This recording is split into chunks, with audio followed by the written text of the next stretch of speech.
বিজয় দিবসের কর্মসূচি ঘোষণা করল বিএনপি। আশা করি জনগণের ইচ্ছা অনুযায়ী খুব দ্রুত নির্বাচনের ব্যবস্থা হবে, বলছেন মির্জা ফখরুল। জানাবো ফের ভোজ্য তেলের দাম বাড়ানোর পায়তারা। সাংবাদিক লাঞ্ছনা, পদ গেল বিএনপি নেতার। এবং সর্বশেষ জানাবো প্রতিটি শিক্ষার্থীর ভবিষ্যৎ ঝুলছে টাকার অঙ্কে, বলছেন হাসনাত আব্দুল্লাহ।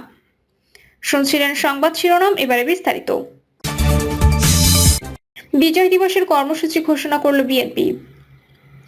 মহান বিজয় দিবস উপলক্ষে আগামী সোমবার সারা দেশব্যাপী কর্মসূচি ঘোষণা করেছে বাংলাদেশ জাতীয়তাবাদী দল। তবে ঢাকা মহানগর উত্তর ও দক্ষিণ বিএনপিকে এই কর্মসূচির বাহিরে রাখা হয়েছে।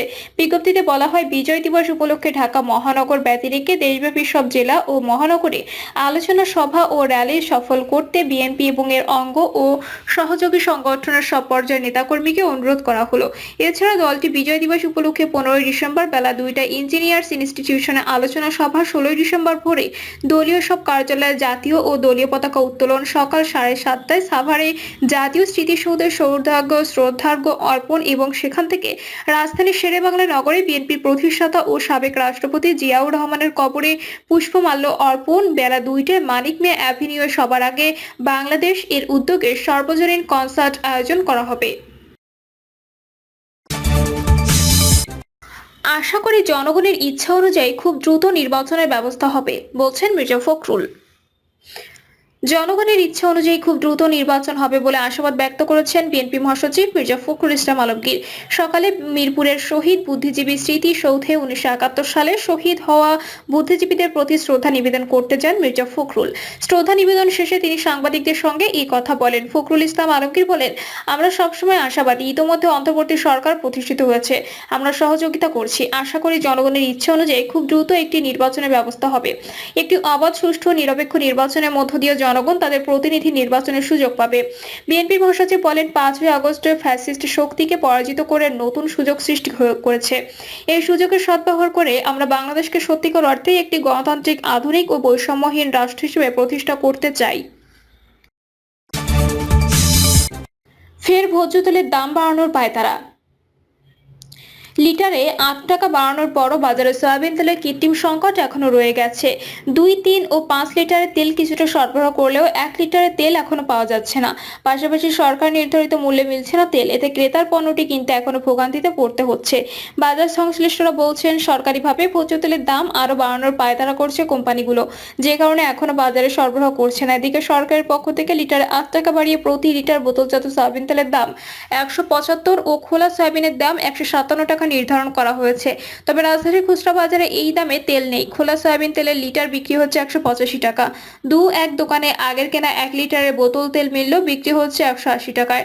রাজধানীর জিঞ্জিরা কাঁচাবাজারের মুদি বিক্রেতা সোহেল বলেন, সরকার নতুন মূল্য নির্ধারণ করেছে। 5 লিটারের তেল 837 টাকা কিনা 852 টাকায় বিক্রি করতে হচ্ছে। দুই দিক থেকে লাভ করছে কোম্পানিগুলো। 3 লিটারের বোতলজাত সয়াবিন 516 টাকা কিনতে হচ্ছে, বিক্রি করতে হচ্ছে 525 টাকায়। খোলা সয়াবিন লিটার প্রতি 188 টাকায় ডিলারদের কাছে কিনতে হয়, বিক্রি করতে হচ্ছে 185 টাকায়। পাম অয়েল 175 টাকায় বিক্রি হচ্ছে, কিনতে হচ্ছে 171 টাকায়। তিনি জানান, ডিলাররা এখনো তেলের সরবরাহ পুরোপুরি স্বাভাবিক করেনি। সরকারিভাবে মূল্য আরো বাড়ানোর জন্য এখনো বাজারে সংকট সৃষ্টি করে রেখেছে। 1 লিটারের তেল এখনো ডিলাররা দেননি, আর এখন লিটার প্রতি কোম্পানিগুলো আমাদের 3 টাকা লাভ করার সুযোগ দিয়েছে, যা আগে 4 থেকে 5 টাকা ছিল। এতে ভোক্তার সঙ্গে আমাদেরও ঠকাচ্ছে। কনজিউমার্স অ্যাসোসিয়েশন অব বাংলাদেশের কেন্দ্রীয় কমিটির ভাইস প্রেসিডেন্ট এস.এম. নাজার হোসেন বলেন, সরকারিভাবে তেলের দাম বাড়িয়ে বাজার সরবরাহ ঠিক করার কথা বলেছেন বাণিজ্য উপদেষ্টা, কিন্তু দাম বাড়লেও ক্রেতারা তেল পাচ্ছেন না, পেলেও নির্ধারিত দামের চেয়ে বাড়তি দরে কিনতে হচ্ছে। আমরা দেখেছি বিক্রেতারা এখনো তেল পাচ্ছেন না। এই অবস্থায় সরকার সংশ্লিষ্টদের বাজার সহ কোম্পানিগুলোর মিলগুলোতে কঠোরভাবে তদারকি করা দরকার। অনিয়ম পেলে শাস্তির আওতায় আনা দরকার। সাংবাদিক লাঞ্ছনা, পদ গেল বিএনপি নেতার। ঢাকার গুলিস্তান থেকে নারায়ণগঞ্জগামী আসিয়ান পরিবহনের একটি বাসে চালকের সঙ্গে কথা কাটাকাটি এক বিএনপি নেতার। পরবর্তীতে বাসটি নারায়ণগঞ্জের সানারপাড় এলাকায় এলে ওই নেতার অনুসারী বাস চালককে মারধর করে বাসটিতে ভাঙচুর চালায়। ওই সময় সাংবাদিক মিনহাজ আমান বাস ভাঙার প্রতিবাদ জানালে তাকেও লাঞ্ছিত করে অনুসারীরা। এই ঘটনায় অভিযুক্ত নারায়ণগঞ্জের সিদ্ধিরগঞ্জ থানা বিএনপির সাধারণ সম্পাদক ও সিটি কর্পোরেশনের 2 নম্বর ওয়ার্ডের সাবেক কাউন্সিলর ইকবাল হোসেন। এই ঘটনার জেরে ইকবালকে দল থেকে বহিষ্কার করেছে বিএনপি। রাতে গণমাধ্যমে মাধ্যমে পাঠানো এক বিজ্ঞপ্তিতে এ তথ্য জানানো হয়। এতে বলা হয়, সাংবাদিক মিনহাজ আমানকে মারধর ও লাঞ্ছিত করায় ইকবাল হোসেনকে দলের প্রাথমিক সদস্য পদ সহ সব পদ থেকে বহিষ্কার করা হয়েছে। বিজ্ঞপ্তিতে বলা হয়, সাংবাদিক মিনহাজ আমানকে প্রকাশ্যে আপনি আপনার দলবল নিয়ে শারীরিকভাবে আঘাত এবং লাঞ্ছিত করেছেন, যা সম্পূর্ণরূপে দলের শৃঙ্খলা পরিপন্থী ঘৃণ্য অপরাধ। এ ধরনের গুরুতর কর্মকাণ্ডের জন্য আপনাকে বাংলাদেশ জাতীয়তাবাদী দল বিএনপি প্রাথমিক সদস্য পদ সব পর্যায়ের পদ থেকে নির্দেশক্রমে সাময়িক বহিষ্কার করা হলো। ঘটনার পরপর সাংবাদিক মিনহাজ আমান নিজের ফেসবুক আইডিতে এই ঘটনার একটি ছবি পোস্ট দিয়ে বিএনপি নেতা ইকবাল হোসেনের প্রতি ক্ষোভ প্রকাশ করেন।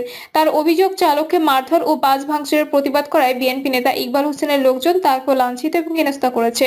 ফেসবুক স্ট্যাটাসে সাংবাদিক মিনহাজ আমান লেখেন, ড্রাইভারের সঙ্গে তর্কের জেরে পিটিয়ে গাড়ি ভেঙে ভিজিটিং কার্ড ধরায় দিয়ে গেছে নারায়ণগঞ্জ সিদ্ধিরগঞ্জ থানা বিএনপি সাধারণ সম্পাদক ইকবাল হোসেন। আসল নেতা বলতেই হয়, প্রতিবাদ করতে যে আমার অবস্থা নিয়ে বলতে চাই না, লজ্জায় মাথা হেঁট আমার, 2000 শহীদের দেশ এটাই। এদিকে ইকবালের বহিষ্কারের খবর ছড়িয়ে পড়লে স্থানীয়রা দীর্ঘদিনের ক্ষোভ প্রকাশ করেন। তারা জানান, গত 5ই আগস্ট শেখ হাসিনা সরকারের পতনের পর বিএনপি নেতা ও সাবেক কাউন্সিলর ইকবাল মূর্তিমান আতঙ্কে পরিণত হয়েছে। তার বিরুদ্ধে কেউ মুখ খুলতে সাহস পেত না।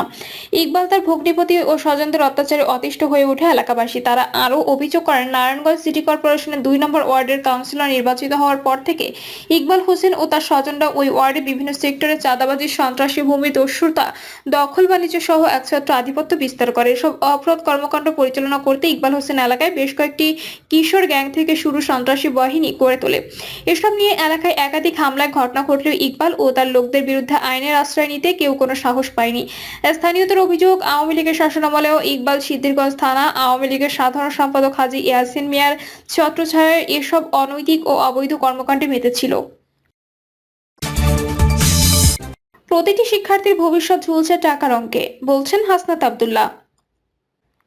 শিক্ষাকে গুরুত্ব দিয়ে বৈষম্য বিরোধী ছাত্র আন্দোলনের আহ্বায়ক হাসনাত আব্দুল্লাহ বলেছেন, শিক্ষা সবার অধিকার, বাণিজ্যের পণ্য নয়। হাসনাত আব্দুল্লাহ লিখেছেন, 1000 টাকার আবেদন ফি, যাতায়াত ও থাকার খরচ বর্তমান ভর্তি প্রক্রিয়ার শিক্ষার্থীদের জন্য এক ভয়ানক আর্থিক চাপ। প্রতিটি শিক্ষার্থীর ভবিষ্যৎ ঝুলছে টাকার অঙ্কে। তিনি লেখেন, মেধার মূল্যায়ন নয়, বৈষম্যের দেয়াল টেনে দিচ্ছে এই ব্যবস্থা। উচ্চশিক্ষা কি শুধুই ধনীদের জন্য? সর্বশেষ তিনি আরো লেখেন, আবেদন ফি কমাও, গুচ্ছ পদ্ধতি চালু রাখো। এর আগে এক ফেসবুক পোস্টে হাসনাত আব্দুল্লাহ লেখেন, বাংলাদেশের শিক্ষা ব্যবস্থায় প্রাথমিক শিক্ষা সবচেয়ে অবহেলিত একটি খাত, অথচ এটি সমাজের সবচেয়ে বেশি গুরুত্ব পাওয়া উচিত। তিনি লিখেছেন, বেতন কাঠামো এবং সামাজিক স্বীকৃতির দিক থেকে পিছিয়ে থাকা প্রাথমিক শিক্ষা দেশের সামগ্রিক শিক্ষা উন্নয়নের মূল ভিত্তি হিসেবে কাজ করে। প্রাথমিক ও মাধ্যমিক স্তরে মানসম্মত শিক্ষা নিশ্চিত করা গেলে উচ্চশিক্ষায় গুণগত মান অর্জন করা সম্ভব নয়। বৈষম্য বিরোধী ছাত্র আন্দোলনের এই আহ্বায়ক আরো লিখেছেন, এই বাস্তবতায় প্রাথমিক শিক্ষকরা দীর্ঘদিন ধরে বিদ্যমান বেতন কাঠামোর পরিবর্তন, মেধার ভিত্তিতে পদোন্নতি এবং অন্যান্য দাবির বিষয়ে সোচ্চার ছিলেন। প্রিয় দর্শক, এই ছিল এখনকার সর্বশেষ সংবাদ। আপডেট সব সংবাদ পেতে চ্যানেলটি সাবস্ক্রাইব করে বেল আইকনটি ক্লিক করে রাখুন।